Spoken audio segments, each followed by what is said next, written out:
தொடர்ந்து நம்மிடையே திரு மாணிக்கவாசகம் இருக்கிறார். அவரிடம் தொடர்ந்து பேசலாம். திரு மாணிக்கவாசகம், இப்போ நம்ம அந்த தாக்குதல் நடைபெற்ற பகுதிகளில் உயிரிழப்பு தொடர்பான செய்திகளை எல்லாம் பார்த்தோம். அப்போ நம்ம செய்தியாளர் குறிப்பிட்ட ஒரு முக்கியமான விஷயம், உயரமான பகுதிகளில் இருந்து தாழ்வான பகுதியான ஊரி பகுதிகளை எல்லாம் தாக்குதல் நடத்தியிருக்காங்கன்னு. இந்த மாதிரியான லேண்ட்ஸ்கேப்ஸ், இந்த மாதிரியான இடங்களில் தாக்குதல் நடத்தும் போது அதை எப்படி எதிர்கொள்வாங்க? நல்ல ஒரு கேள்வி இது. நம்மளுடைய விமானப்படையினுடைய ஏவுகணைகள் எந்த விதத்துல ஊடுருவி எதிரினுடைய இலக்குகளை போய் அடையுது அப்படின்னா, நான் முதலே சொன்ன மாதிரி ஏர் டு கிரவுண்ட் மிசைல் ரொம்ப ப்ரிசிஷனான மிசைல். அதுல எப்படி விமானங்கள் டீப் பெனட்ரேஷன் ஆழமாக ஊடுருவும் அப்படின்னு சொன்னனோ, அதே மாதிரி அதுல இருக்கக்கூடிய ஏவுகணைகளும் டீப் பெனட்ரேஷன் ஏவுகணைகள் அப்படிம்பாங்க. அதாவது அந்த விமானமானது அந்த பகுதிக்கு நேரடியாக நம்ம போக வேண்டியதில்லை. அந்த விமானத்திலிருந்து வெளிவிடக்கூடிய அந்த ஏவுகணைகள் எந்த அளவுக்கு துல்லியமாக இருக்கும்னா, நீங்க சொன்ன மாதிரி மேல இருந்து கீழே வரக்கூடிய அந்த இலக்க மிக தெளிவாக அவங்க கணக்கிட்டு, துல்லியமாக கணக்கிட்டு, அந்த விமானமானது அதனுடைய அருகில் போக வேண்டிய அவசியம் இல்லை. அவங்க விமானத்திலிருந்து செலுத்தக்கூடிய அந்த ஏர் டு கிரவுண்ட் ஏவுகணைகளானது மிக துல்லியமாக அவங்க அதை கணக்கிட்டு அந்த ஏவுகணைகளை அவங்க செலுத்துறாங்க. அதுக்குரிய கேப்பபிலிட்டி உள்ள மிக மிக நவீனமான ஏவுகணைகளை அடிஷனலா நம்ம இந்தியா வாங்கினது. இன்ஃபேக்ட் நம்ம ஒரு முறை நினைச்சோம், எதுக்கு இவ்வளவு ஏவுகணைகளை பர்ச்சேஸ் பண்ணணும், நம்ம ஒன்றும் அடிக்கடி போர்களையோ சந்திக்கிறது இல்லையே அப்படின்னு சொல்லிட்டு. இப்பதான் நமக்கு அதனுடைய தேவையும் அதனுடைய அருமையும் நமக்கு கண்டிப்பா புரியும். ஏன்னா நம்ம விமானங்கள் மட்டும் வாங்குறது முக்கியம் இல்லை, நம்ம ராஃபல் வாங்கணும். அதை தான் நான் குறிப்பிடுறேன். ரொம்ப அட்வான்ஸான 2 இன்ஜினியர் விமானம் அது. ஆக்சுவலா அதுல அதனோடு இணைந்து அதனுடைய முழு கெப்பாசிட்டியை நம்ம யூஸ் பண்ணக்கூடியமான air to air and air to ground ஏவுகணைகளையும் நம்ம வாங்கியிருக்கிறோம். இப்போ சொன்னது அந்த ஏர் டு கிரவுண்ட் ஏவுகணையானது நம்ம ஏர்கிராஃப்ட் எவ்வளவு தூரத்துல இருந்தா கூட, ஏன் தூரத்துல இருக்கணும்னா, நம்ம விமானமானது எதிரியினுடைய கண்ணில் பட்டு, அவனுடைய ரேடார்ல பட்டு அது தாக்குதலுக்கு உள்ளாக கூடாது. அது தூரமா இருந்தாலுமே அதுல இருந்து வரக்கூடிய ஏவுகணையானது மிக துல்லியமாக போய் எதிரினுடைய இலக்க கண்டிப்பா அட்டாக் பண்ணணும். அதுதான் முக்கியம். அதனுடைய தொழில்நுட்பமான ஏவுகணைகள் நம்மகிட்ட இருக்கிறதுனால இனி வரக்கூடிய சந்தர்ப்பங்கள்ல அதையும் கண்டிப்பா நம்ம படைகள், ராணுவம் கண்டிப்பா அதை உபயோகப்படுத்தும். அதுதான் நான் சொன்னேன், மிகவும் இல்லாதொழிய அந்த மாதிரியான நம்மளுடைய தொழில்நுட்பங்களை அவங்க வெளியே இமீடியட்டா கொண்டு வர மாட்டாங்க. அவங்களுக்கு எந்த தேவை இருக்குதோ அதை தான் அந்த ஸ்ட்ராட்டஜி பிளானிங், மிஷன் பிளானிங்ல அவங்க உட்காந்து பண்ணிட்டு இருப்பாங்க. அந்த தேவை வரும்போது போவோம். ஏன்னா நாம எதிரிய கண்டிப்பா போய் அட்டாக் பண்ணணும், ஆனா நம்ம எதிரியால அட்டாக் பண்ணக்கூடாது அப்படிங்கிறது தான் ஒரு எளிமையான தத்துவம் ராணுவத்துல இருக்கிறது, விமானத்துல இருக்கிறது. ஏன்னா நம்ம எந்த அளவுக்கு போய் அதை கண்டுபிடிக்கிறோமோ அதே மாதிரி அவனும் நம்மளை கண்டுபிடிக்கிறதுக்கு முயற்சிப்பான். அதுக்காக தொழில்நுட்பங்கள் தான் நம்ம அவனுடைய கண்ணில் படாம நம்ம எப்படி போய் எந்த அளவுக்கு போய் அதை விட நம்மளுடைய ஏவுகணைகள் தீவிரமா உள்ள போய் அந்த இலக்குகளை அடையணும் அப்படிங்கிறது. அதற்குரிய தொழில்நுட்பங்கள் நம்மகிட்ட நிறையவே இருக்கு. அதை நிறைய முறை நம்ம சோதனை பண்ணி தெளிவா வச்சிருக்கிறோம். தேவைப்படும் போது தேவையான உத்திகளை ராணுவம் கண்டிப்பா கையாண்டு இதுல இருந்து மிக மிக வெற்றிகரமா வெளியே வரும் அப்படிங்கறதுல நம்ம எல்லாம் நம்பிக்கையா இருக்கலாம்.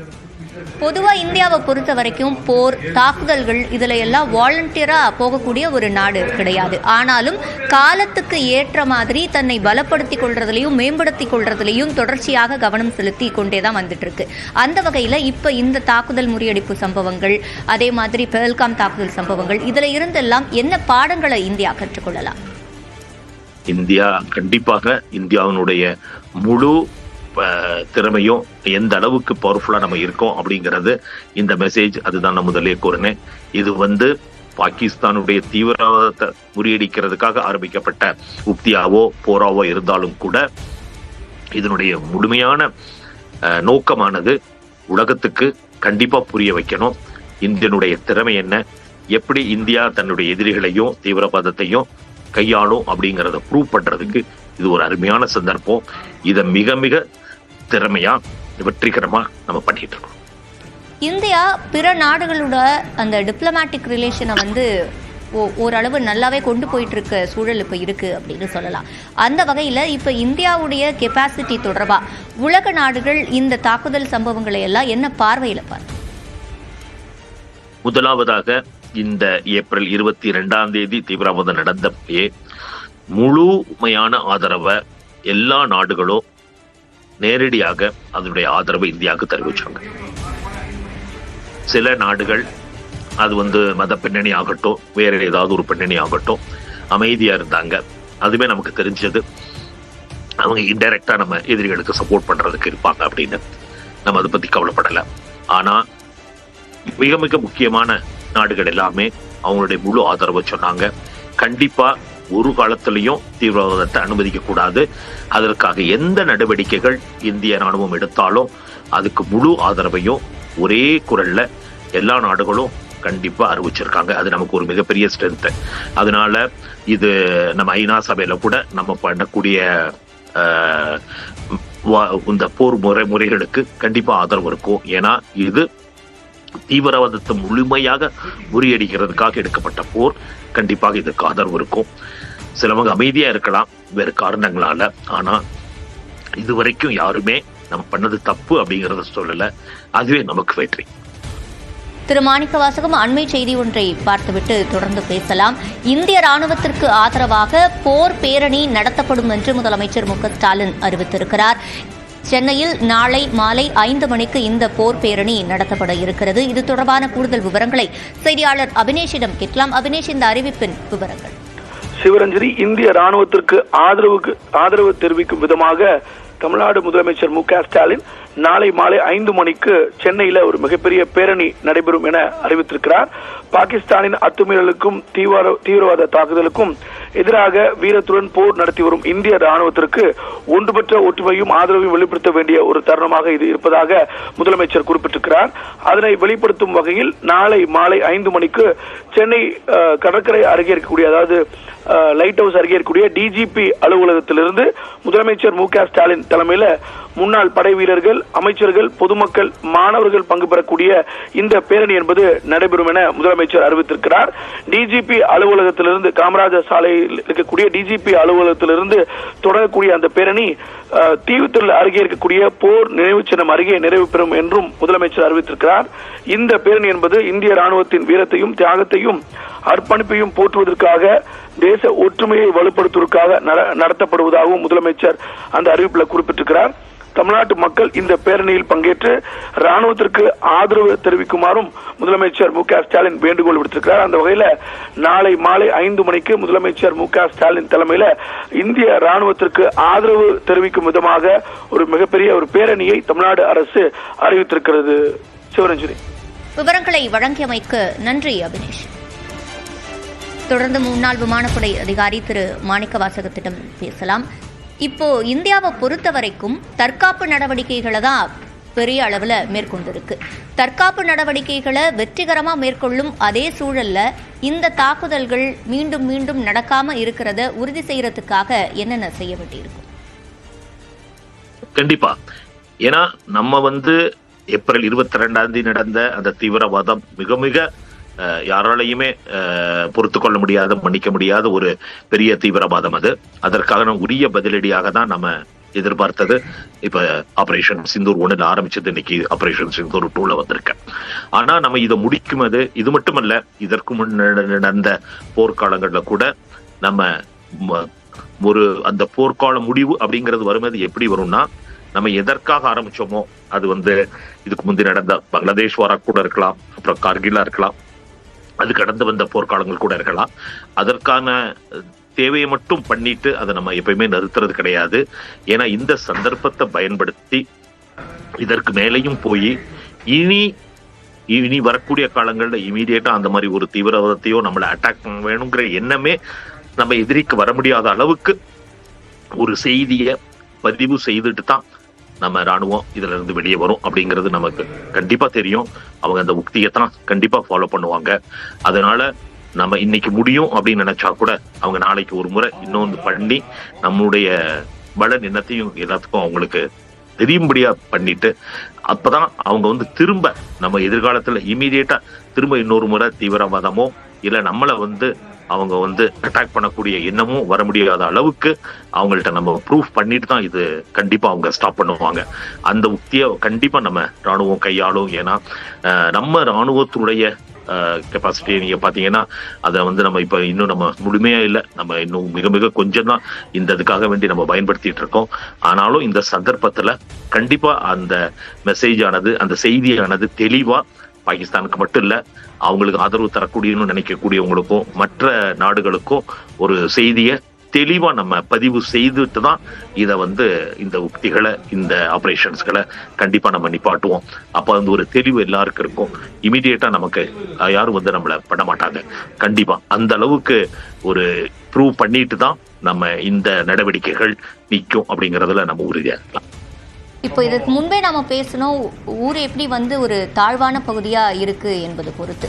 நள்ளிரவுல தாக்குதல் நடத்தப்பட்ட அந்த பகுதிகள் உத்தம்பூர், அக்னூர், நக்ரோட்டா, பத்தான்கோட், இந்த பகுதிகளை எல்லாம் பொறுத்த வரைக்கும் இதெல்லாம் எல்லையில இருக்கக்கூடிய பகுதிகள் அப்படின்றத தாண்டி அங்க என்னென்ன சவால்களை சந்திக்க நேரிடும் தாக்குதல் சம்பவங்கள் நடைபெறும் போது? ஏன்னா இதுல வந்து ஒரு கஷ்டமான இது என்ன, அந்த டெரைனே வந்து ஒரு மாதிரியான லெவலான டெரைன் கிடையாது. ஈவன் அது வந்துதான் ஒரு மிகப்பெரிய சேலஞ்ச் அப்படிப்பாங்க, சவால் அப்படிப்பாங்க ஆக்சுவலா. ஏன்னா வந்து அதுல வந்து இன்னொன்னு நம்ம வந்து போய் நம்ம வந்து போர்க்கால நடவடிக்கைகளை போகும்போது நம்ம ரொம்ப தெளிவா இருக்கிறோம். அது தீவிரவாதத்தையும் போருக்காக வர்றவங்களையும் மட்டும்தான் நம்ம வந்து அட்டாக் பண்றது நம்முடைய இதா இருக்கும். எந்த ஒரு காரணத்திலையும் ஒரு சாதாரண மக்களோ யாரும் அதுல அஃபெக்ட் ஆகக்கூடாது அப்படிங்கிறது அதுலயும் நம்ம ஒரு எச்சரிக்கையா தான் இருப்போம் ஆக்சுவலா. சோ அந்த டெரைன் வந்து என்னைக்குமே ஒரு சேலஞ்சு. இதனாலதான் அது எதிரிகளுக்கு ஒரு நல்ல ஒரு சந்தர்ப்பம் அமைஞ்சிருது அவங்களுக்கு, நம்ம அதுல இருந்துட்டு நம்மளை வந்து அட்டாக் பண்றதுக்கு.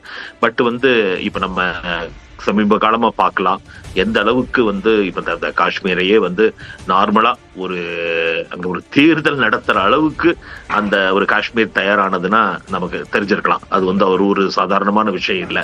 நம்ம அரசாங்கம் அது எந்த அளவுக்கு அதை கொண்டு போய் பண்ணியிருப்பாங்க. அதுக்காக எவ்வளவோ ராணுவ வீரர்களோ அப்புறம் அதிகாரிகளோ ரொம்ப பேர் அவங்களுடைய உயிர் தியாகங்கள் பண்ணி தான் இந்த அளவுக்கு பண்ண முடிஞ்சிருக்கு. ஏன்னா அந்த ஒரு டெரைன் அந்த மாதிரி இருக்கு, நீங்க சொல்ற மாதிரி கஷ்டமா இருக்கு அப்படிங்கறத தான் அவங்க அட்வான்டேஜா எடுத்துக்கிட்டு அதை யூஸ் பண்றாங்க. சம்டைம்ஸ் என்ன ஆகுது, இப்ப பெரிய வல்லரசுகளா இருக்கக்கூடிய அமெரிக்கா இருக்கலாம் அல்லது சைனா இருக்கலாம், அவங்களுமே வந்து ஒருத்தங்களுக்கு ஆதரவு பண்றாங்கன்னா அவங்களுக்கு ஆதரவு பண்றது மட்டும் அவங்களுடைய குறிக்கோள் கிடையாது. அவங்களுக்கு 2 குறிக்கோள் இதுல இருக்கு. ஒண்ணு, அவங்க தயாரிக்கக்கூடிய அந்த போர்க்கருவிகள், விமானங்கள் மற்றவங்களை அவங்கள்ட்ட ஒரு வியாபார முறையில நோக்குல கொடுத்து அவங்க எக்கானமியை பெருக்கிக்கணுங்கிறது. இன்னொன்னு, அந்த நாட்டுகளை யூஸ் பண்ணி இந்த மாதிரி அமைதியா இருக்கக்கூடிய இந்தியா மாதிரியான நாடுகளுக்கு எப்படி வந்து அவங்க வந்து ஒரு தொந்தரவு கொடுக்கலாம் அப்படிங்கிறதுக்காகவும் அவங்க அதை யூஸ் பண்ணுவாங்க. அதனாலதான் நம்ம வந்து காஷ்மீர் மேல ஏன் வந்து நம்ம கவனமா இருக்கணும். அந்த POK அப்படிங்கிறாங்க, பாகிஸ்தான் ஆக்குபைட் காஷ்மீரை நம்ம ஏன் விடக்கூடாது அப்படிங்கிறதுனா அது வந்து அது ஒரு அந்த இடம் மட்டும் கிடையாது. அதை யூஸ் பண்ணி நமக்கு நிரந்தரமா ஏதாவது ஒரு தொந்தரவுகளை கொடுக்கணும் அப்படிங்கிறது தான் நம்ம எதிரிகளுடைய நோக்கமா இருக்குது. அதனாலதான் அந்த இடங்களை நம்ம ரொம்ப கவனமா பாதுகாத்து அதற்கு எதையுமே நம்ம வந்து விட்டு கொடுக்காம நம்ம முழு முயற்சியை பண்றோம். அதுல வந்து அவங்க மிக மிக தயாரா இருக்கிறாங்க. அதனாலதான் அதுக்காக நிறைய ராணுவத்தையும் அவங்க படைகளையும் மற்ற பாதுகாப்பு படைகளையும் அங்க நிறைய போட்டிருக்கிறாங்க. அதனாலதான் ஒரு இந்த அளவுக்காவது அங்க ஒரு கட்டுப்பாடு வந்திருக்குது. அது நமக்கு என்னைக்குமே ஒரு சேலஞ்சு தான், என்னைக்குமே ஒரு 24/7 நமக்கு அது சேலஞ்ச் தான்.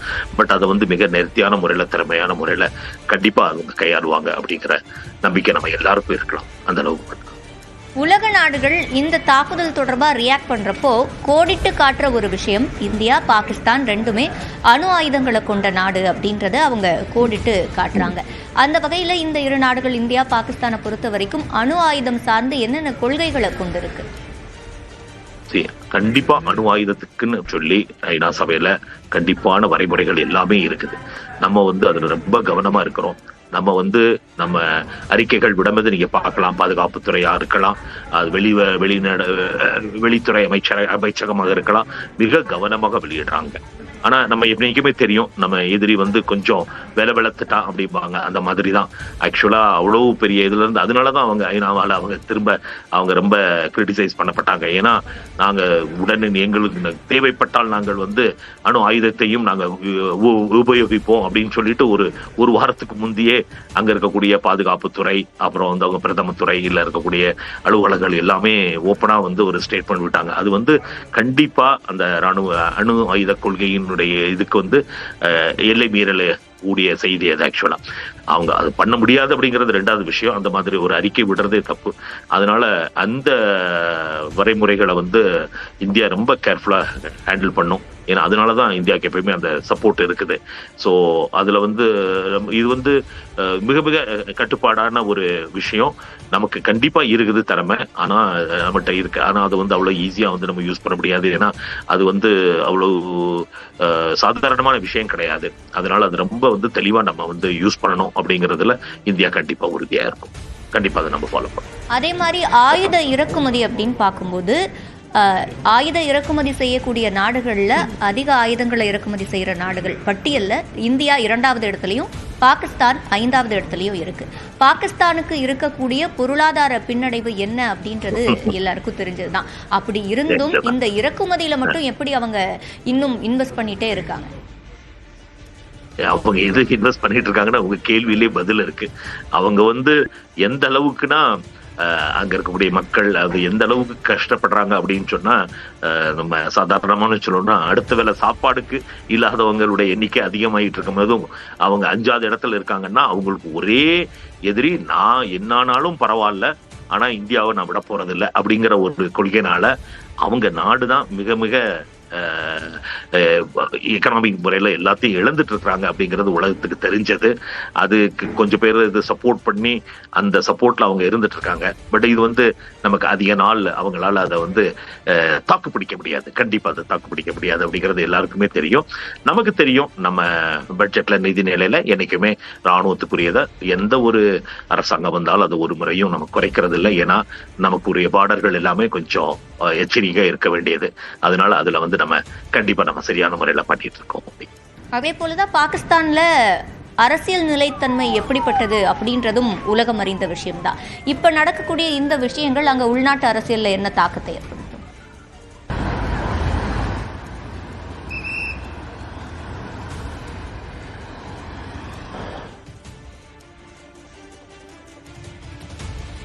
இப்போ பாகிஸ்தானை பொறுத்த வரைக்கும் அங்க இருக்கக்கூடிய அரசியல் நிலைத்தன்மை என்ன என்பது எல்லாருக்கும் தெரிஞ்ச ஒரு விஷயம். பெரும்பாலும் இராணுவத்துடைய கட்டுப்பாட்டில் தான் அங்க இருக்கு அப்படின்ற விமர்சனங்கள் எப்பவுமே எழுந்துகிட்டு இருக்கும். அப்படி இருக்கும்போது தற்போதைய சிச்சுவேஷன்ஸ் அங்க உள்நாட்டு அரசியல்ல என்ன தாக்கத்தை ஏற்படுத்தும் திருமாணிக்க வாசகம்? அது கேள்வியே கிடையாது. அது மிக மிக மிக பெரிய பாதிப்பை ஏற்படுத்தும். அது அவங்களுக்கே தெரியும். அவங்களால அதை கண்டிப்பா தாக்கு பிடிக்க முடியாது. இவ்வளவு நாள் பண்ணதுக்கே அவங்க இன்னும் பல காலங்கள் அதனுடைய பாதிப்பை அவங்க உணர வேண்டியது இருக்கும், அனுபவிக்க வேண்டியது இருக்கும். அது அதுல இருந்து அவங்களுக்கு வெளிவர்றதுக்கு ரொம்ப ரொம்ப கஷ்டமா இருக்கும். அவங்க அது நம்மளை எதிர்க்கணும் அப்படிங்கறதுனால எல்லாத்தையும் மறந்து இதை பண்ணிட்டு இருக்கிறாங்க. இதுல இருந்து அவங்க வெளிவரது ரொம்ப ரொம்ப கஷ்டமா இருக்கும் அப்படிங்கிறது எல்லாருக்கும் தெரிஞ்ச உண்மை, நிதர்சனமான உண்மை. அதனுடைய பாதிப்பு அதிக நாள் அவங்களுக்கு அது அவங்களை பாதிக்கப்படுது கண்டிப்பா. அதே போல எல்லையில இருக்கக்கூடிய மக்கள் இப்போ அரசாங்கத்துக்கிட்ட என்ன எதிர்பார்ப்பாங்க? அவங்களுடைய மனநிலை எவ்வாறாக இருக்கு? மிக கஷ்டமான சந்தர்ப்பம் தான். நம்ம எந்த அளவுக்கு அவங்களுக்கு ஆதரவு தர முடியுமோ அதை நம்ம கண்டிப்பா தந்துட்டு இருக்கிறோம். இன்ஃபேக்ட் மற்றவங்களெல்லாம் விட கூட அதிகமான ஆதரவு தருவோம்.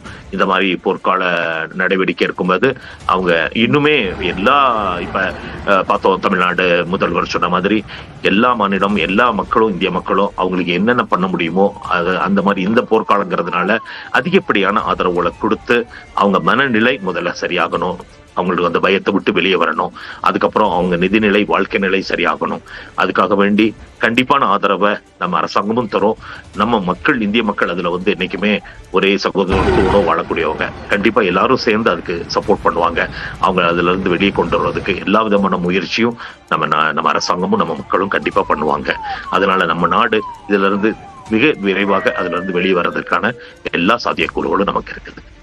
அம்ரிஸ்டர்ல தாக்குதல் நடத்த வாய்ப்புகள் இருக்கு, அதனால அங்க பொற்கோவில்ல தாக்குதல் நடத்த வாய்ப்பு இருக்கு, அதனால அதுக்கான பாதுகாப்பு நடவடிக்கைகளை மேற்கொண்டு வராங்க. அந்த செய்திகளையும் பார்க்கிறோம். இப்போ மக்களை பாதுகாக்கிறது ஒரு பக்கம், இந்த மாதிரியான பொற்கோவில் மாதிரியான இடங்களை பாதுகாக்கிறதுக்கு என்னென்ன நடவடிக்கைகளை மேற்கொள்வாங்க?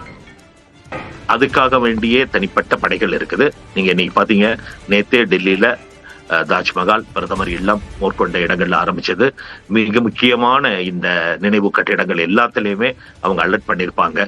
இப்போ அதனால வெளியே இருந்து வரக்கூடிய விசிட்டர்களை கூட கண்ட்ரோல் பண்றது, அந்த மாதிரி எல்லா கண்ட்ரோல் மெஷர்ஸும் ஆல்ரெடி எடுத்திருக்கிறாங்க.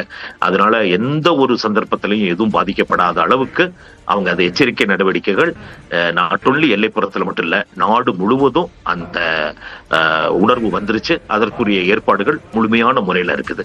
அதற்குரிய செய்திகளும் முக்கியமான கட்டங்கள் எல்லாத்துக்கும், முக்கியமான இடங்கள் எல்லாத்துக்கும் வந்துருச்சு. அதை ஆல்ரெடி அவங்க அதுக்காக ஆயத்தங்களை தயார் பண்ணிட்டு இருக்காங்க. கண்டிப்பா அதை நல்ல முறையில ஹேண்டில் பண்ணும். நிச்சயமாக இந்த தாக்குதல் முறியடிப்பு தொடர்பாக இன்னும் நாம பேச வேண்டியது நிறைய விஷயங்கள் இருக்கு.